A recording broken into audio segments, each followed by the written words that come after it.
이거는 음식의 문제가 아니라고 생각합니다. 우리나라 사람들이 일을 안 해요. 현금으로만 1000만 원을 줘야 돼요. 폐업해도 대출은 갚아야 돼요. 계속. 그건 어쩔 수 없어요. 요구 조건들이 상당해요. 생각보다. 노동청에서도 사실 이해는 못 하시더라고요. 법적으로 문제될 건 없었어요. 일단 요즘 같은 시기에 창업을 한다는 것 자체가 실수라고 봐야지. 자, 어서오세요. 사장님, 지난번에 말씀드린 것처럼 저도 국밥집 창업했습니다. 저도 이제 사장님이라고요.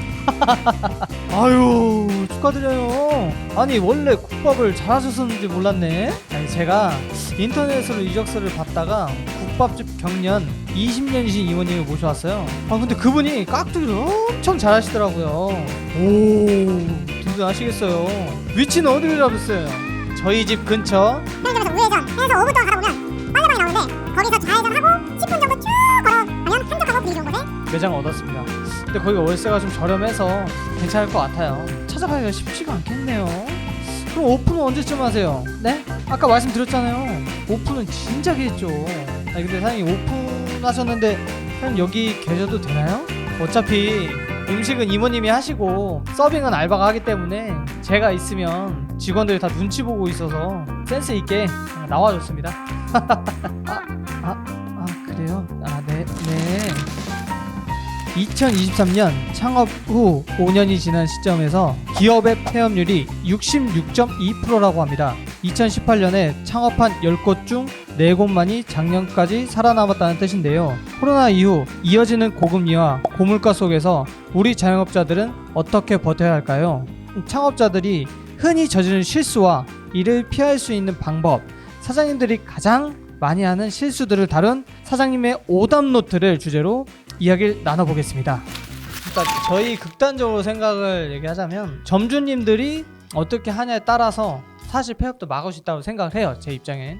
근데 그 방법이라고 한 건 1화에서 말씀드렸던 것처럼 진짜로 사장님이 엄청 열심히 노력하고 공부한 걸 계속 그 매장 안에 투입을 시켜야 돼요. 그래야지 이게 맞는지 틀린지 실패할지 안 할지를 판가름을 할 수 있다라는 생각을 합니다. 잘 될 수 있는 경우도 있죠. 근데 개인 사업을 하시는 분이 오토화를 시키기에는 제가 봤을 때는 거의 불가능하다고 생각합니다. 일반적으로 프랜차이즈는 그 경험을 쌓아서 만든 게 프랜차이즈잖아요. 근데 혼자 창업을 하신 분들은 그런 경험이 많이 부족해요. 예를 들어서 주방에서 동선을 어떻게 짜야 되고 이때 인건은 몇 시에 들어와서 어떤 일을 해야 되는지 어떤 움직임을 해야 되는지 그런 동선조차도 모른다는 거죠. 근데 프랜차이즈 같은 경우는 체계화적으로 계획적으로 다 짜져 있기 때문에 실질적으로 오토화가 될 수 있는 확률이 더 많아요. 맥도날드는 햄버거 파는 곳이나 커피 파는 곳도 조리 방법, 주방에 대한 동선들, 그리고 직원이 어떻게 움직여야 되는지 그게 다 결정이 다 지어져 있잖아요. 일반 외식업 하시는 분들도 주방에서 일하실 분들은 어느 동선에 딱 일하고 홀에서 일하실 분들은 어떻게 하고 카운터에서는 손님을 응대하고 계산만 딱 하고 그런 체계화적인 게 있기 때문에 오토화가 충분히 가능하다고 생각합니다. 프랜차이즈도 그런 분들이 있어요. 나는 이 프랜차이즈를 진짜 탄탄하고 크게 키우고 싶은 아주 먼 미래까지 바라보는 이제 대표님들이 계시고 그 반대로 단타성 엄청 짧게 한 1, 2년 정도만 흥행을 시키고 바로 빠지는, 예를 들어서 탕후루가 그랬겠죠. 탕후루 같은 경우는 진짜 저희가 봤을 때는 계절 메뉴였는데 그게 엄청 흥행을 해서 1년 동안 뭐 몇백 개 몇천 개가 생겼었잖아요. 그게 진짜 유행이 다 끝나고 나서는 거의 폐업률이 엄청나요. 거기는 지금. 그래서 그런 걸로 봤을 때는 소자본 창업이나 프랜차이즈인데도 좀 적은 금액으로 차릴 수 있다라고 광고성으로 유혹을 하는 데가 있으면 저는 사실 좀 피하고 싶긴 해요. 적은 돈으로 많은 돈을 벌 수 있는 회사는 사기꾼 말고는 없거든요. 근데 가맹점을 차리는데 1000만 원이면 됩니다. 한 달에 500만 원을 버실 수 있으세요. 그럼 2달 안에 이제 투자금을 다 이제 회수하는 건데 사실 그런 데는 지금 현재 상황에 봤을 때는 거의 없다고 봐야 돼요. 단기간 안에 뽑는 그런 거는 사실 권하기가 좀 많이 힘들어요. 계절 음식을 파는 곳, 약간 탕후루가 계절 음식이라고 생각을 해요. 여름에 좀 손님들이 좋아하는 달짝지근하고 차갑고, 만약에 선택을 하자면 탕후루를 할래 아니면 대중적인 뭐 치킨 피자를 팔래, 저는 대중적인 거를 팔 것 같습니다. 지금 같은 시기는 사실 그냥 경기가 어려운 게 타격이 가장 크다고 생각을 하고요. 지금 여기서 더 장사가 잘 되려면 경기가 좀 풀려야 되지 않을까. 이거는 음식의 문제가 아니라고 생각합니다. 요즘에는 음식이 맛이 없으면 프랜차이즈 아예 시작할 수가 없어요. 그래서 음식적인 문제보다도 실질적으로는 경기 문제가 너무 심해서 그러지 않을까 싶어요. 그러니까 세금이랑 대출이랑 퇴직금 그 딱 세 가지밖에 없을 것 같아요. 제가 봤을 때 자금관리가 순수익이 예를 들어서 뭐 한 600만 원을 벌었어요. 한 달에 12개월을 벌었는데 최소 제가 봤을 땐 부가세가 그래도 한 300만 원 정도 나오지 않을까 싶거든요. 부가세만. 그래서 저희는 항상 점주님들한테 미리 말씀드려요. 순수익에 대한 10% 정도는 안 쓰는 통장에다 넣어 놓으셔라. 그거는 그냥 세금 낼 때 쓰게끔 그렇게 하는 거고, 두 번째는 이제 직원들 퇴직급여. 그 직원들이 퇴직해야지만 줘야 되는 금액인데 이 금액이 나중에 되면 엄청 커져요. 1년만 돼도 마지막 근무일수 3개월 전 급여를 측정해서 퇴직금이 정산이 되니까 1년 동안 계속 300만 받았으면 월급 300 플러스 퇴직금 300만 원을 줘야 되거든요. 근데 실질적으로 그달 사장님이 갖고 있는 현금이 300만 원 없을 수도 있어요. 점주님이 만약 그거를 수긍을 못하고 한다 그러면은 직원은 노동청에 가겠죠. 노동청 가서 신고를 하면 점주님이 또 시간을 내서 노동청을 가야 돼요. 그러니까 세금이랑 퇴직금 이렇게 두 가지는 미리미리 모아놓으시는 게 가장 좋다고 생각합니다. 그래야지 추후에 자금 관리에 실패를 안 할 확률이 가장 커요. 그리고 뭐 요번에 코로나 1차 지원금 받고 그게 이율이 엄청 저렴했었어요. 2%인가 1%대였는데 그리고 나서 2년차 때 2차 지원, 3년차 때 3차 지원, 그래서 3번 총 받았는데 저희도 받았어요. 왜냐면 이율이 너무 싸니까 나중에 한 번에 갚더라도 갚으면 되겠다. 근데 그게 잘못된 생각이었죠. 대부분의 지금 폐업을 하시고 많이 못 버티시는 이유 중에 하나일 수도 있어요. 1차 지원 때 예를 들어서 한 7천을 받았어요. 7천 받고 1차 거 다 갚기도 전에 2차 걸 땡겨요. 2차 때는 한 3천만 원. 그래서 총 맥심 1억 정도를 맞춰줘요. 1년 동안 이자만 내고 4년 동안 이제 이자 원금 같이 내는 건데 원금을 내면서 1, 2, 3차까지 다 한 번에 몰아서 와요. 그 금액이 500만 원이 넘어가는 순간이 나오거든요. 근데 이때 타이밍에 만약에 직원이 퇴사를 해. 근데 그 직원 퇴사비가 300만 원이야. 뭐 부가세 아까 300 정도 나오고 그럼 벌써 1000만 원이 넘어가잖아요. 그럼 그달 현금으로만 1000만 원을 줘야 돼요. 경기도 안 좋고 장사도 안 되니까 버티다가 어쩔 수 없이 폐업하는 거예요. 근데 단점은 폐업해도 대출은 갚아야 돼요. 계속. 그건 어쩔 수 없어요. 그래서 지금도 소상공인에서 저렴한 이율로 대출해준다고 해요. 근데 사실 저희는 지금 이제는 아예 안 받아요. 제가 망하지 않는 이상은 받지 않을 것 같아요. 창업하려고 대출을 받고 하시는 분들도 어느 정도까지는 뭐 괜찮다. 예를 들어 1000만 원짜리 창업이다. 80% 정도 800만 원 정도는 현금으로 가지고 계시고 나머지 20% 정도 대출 받아서 하는, 좀 고민해보시다가 한번 해보시죠. 약간 이 정도. 근데 만약에 자본금이 한 400만 원 밖에 없고 600만 원이 대출이에요. 그럼 무조건 반대합니다. 이율이 너무 비싸서 600만 원에 대한 대출 이자랑 원금 갚을 상황이 되면 그때는 점주님이 돈을 벌어서 버는 게 아니에요. 안 돼요. 진짜 안 돼요. 본사 매뉴얼 미준수는 진짜 대형 프랜차이즈 아니면 대부분 다 그렇게 하고 있을 것 같아요. 제가 봤을 때 예를 들어서 태양초 고추장을 쓰고 굴소스 섞고 설탕을 섞어요. 근데 섞을 때 중량을 알려주겠죠. 이렇게 정확하게 넣고 자기가 먹어봐. 근데 난 좀 싱거워. 난 이거보다 좀 짜게 하고 싶어. 그때 레시피를 바꿉니다. 점주님 성향에 맞추는 거예요. 그러다 보면 그 레시피가 망가져요. 그게 어느 순간 보면 매출이 계속 내려가. 저희는 모르는 상황에 맛이 바뀌었으니 내려간다는 생각을 하고 있는 겁니다. 그래서 레시피화가 되게 중요해요. 백종원 채널에서 내 꺼내 먹. 와, 그거는 진짜 놀랬어요. 백종원 대표님은 진짜 역시 달라. 저희도 근데 가끔 그래요. 그러니까 가맹점이 많진 않지만 어느 날 가끔 점주님한테 말씀을 안 드리고 밖에서 미리 포장 주문을 눌러요. 한 80% 정도는 그래도 저희가 교육해 주셨던 대로 하시긴 하는데 한 20% 몇몇 분들이 여지없이 뭘 좀 바꾸셨더라고요. 그럼 이제 그때는 가서 설명을 드리죠. 근데 백종원 대표님이 그렇게 하고 계시더라고요. 그리고 막 바로 질타하시잖아요. 전화해가지고 그렇게 하면 장사 망한다 뭐한다. 근데 저희는 아직 약간 영세해서 그렇게까지 말 못하겠는데, 근데 백종원 대표님 이번에 그거 하고 나서 그래 나도 진짜 잘하고 있었구나 라고 한 번 더 생각하게 됐죠. 저도 이제 치킨 프랜차이즈도 해봤고 고깃집 프랜차이즈도 해봤는데 일단 치킨집 프랜차이즈는 한 번도 대표님이 오신 적이 없어요. 고깃집 브랜드도 오픈 당일도 대표님이 한 번도 안 왔었고 그리고 뭐 블라인드 테스트 이런 거 없었습니다. 그러니까 뭐 말이 좋아서 블라인드 테스트인데 실질적으로 손님한테 어떻게 나가는지 보고 싶었죠.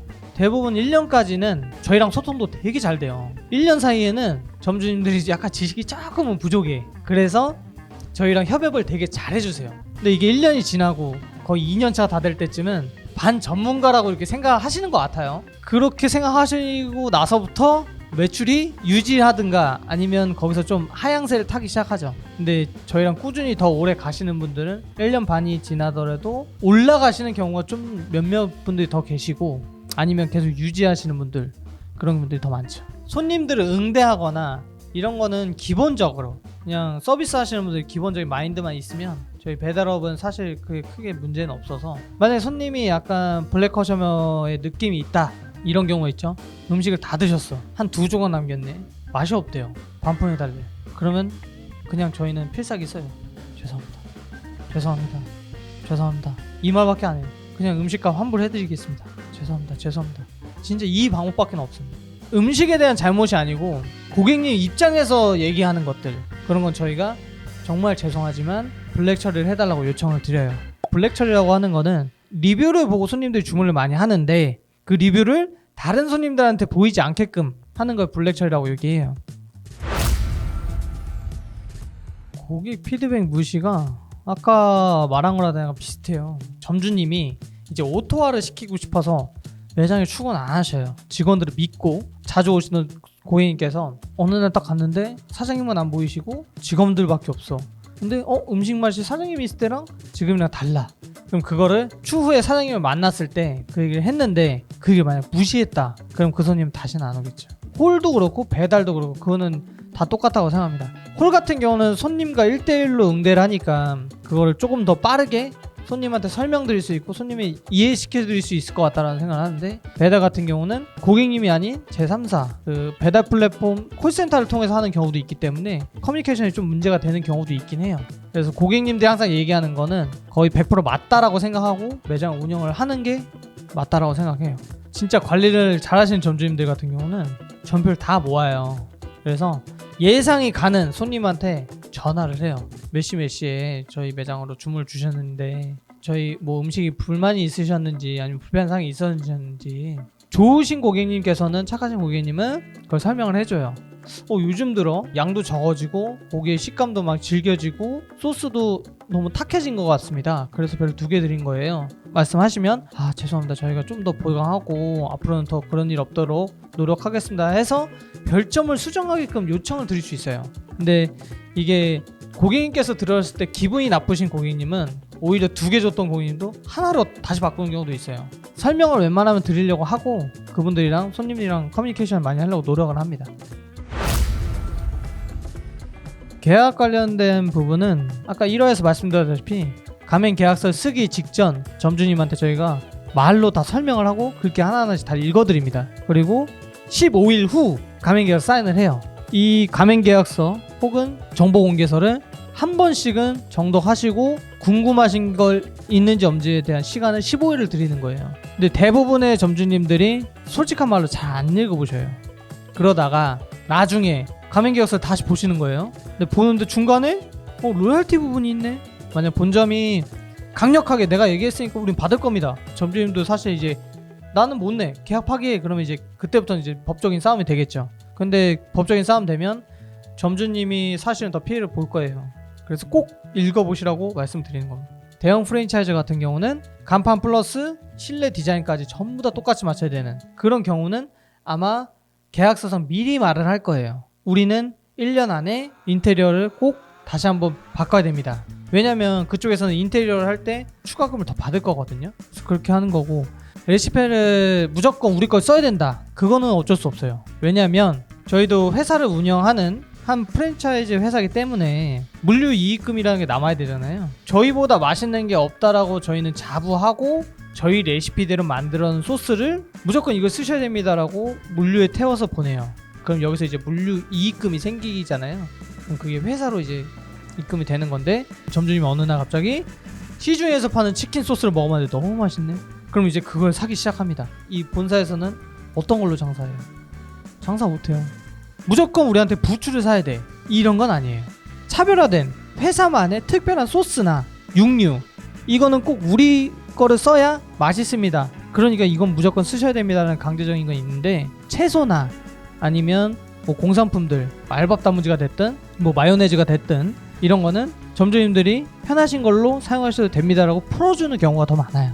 근데 아무래도 방금 말씀드린 것처럼 회사니까 이익금이 좀 발생해야 점주님들도 광고를 해드릴 수 있고 모든 어떤 게 이루어지는 거잖아요. 근데 강제 품목이 없으면 그 회사에 대한 밑받침이 점점 무너지겠죠.